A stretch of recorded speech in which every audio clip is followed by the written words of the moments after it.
the events in North Africa, particularly Tunis and Cairo, have defined the decade of this 21st century. And it's given a lot of hope to people that, seemingly invincible dictatorships like that of Mubarak or Ben Ali can be toppled, and more recently of Gaddafi. And I think it's full of optimism and hope for the world. But there are many dangers that lurk in there. And certainly defining the democratic process from a dictatorship to a democracy is very important. As I said, in South Africa, it took us 18 years from 1976 of the student uprisings to eventually installing Nelson Mandela as the first democratically elected president in South Africa. And I think that there's got to be an understanding of that process. And I think civil society in particular is the key driver, because it's out of civil society that will emerge the type of leaders that present real alternatives to the people.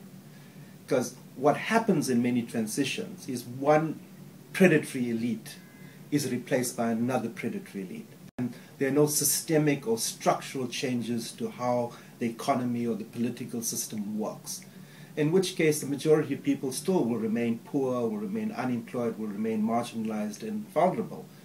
And the divisions in terms of income, in terms of inequality and poverty will remain. So I think that's the key challenge, and the key driver of changing that dynamic is organized civil society, with a clear vision of what they want to do and what is the alternative to what faces them at the moment.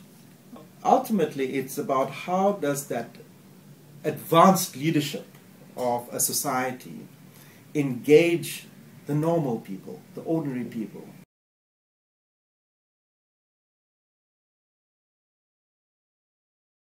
I think today the next generation faces a very uncertain future. I think it's uncertain from a point of the ecology and the way in which climate change is going to impact the only planet we have, because there's no planet B here. And we are threatening the survival of our planet.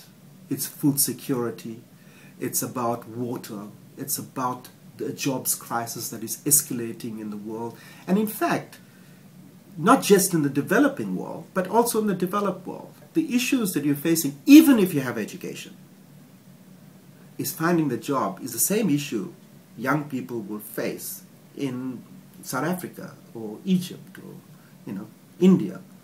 So the challenges that the new generation faces are a lot more complex than the ones that my generation faced. There's a lot more gray areas.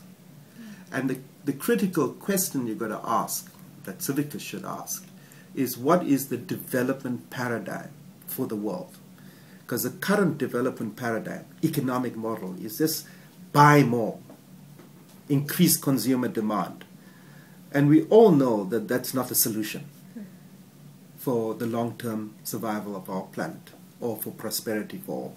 So I think that in a sense we are now grappling with a more critical question of what is the world we want? And it's only a question that the next generation can answer.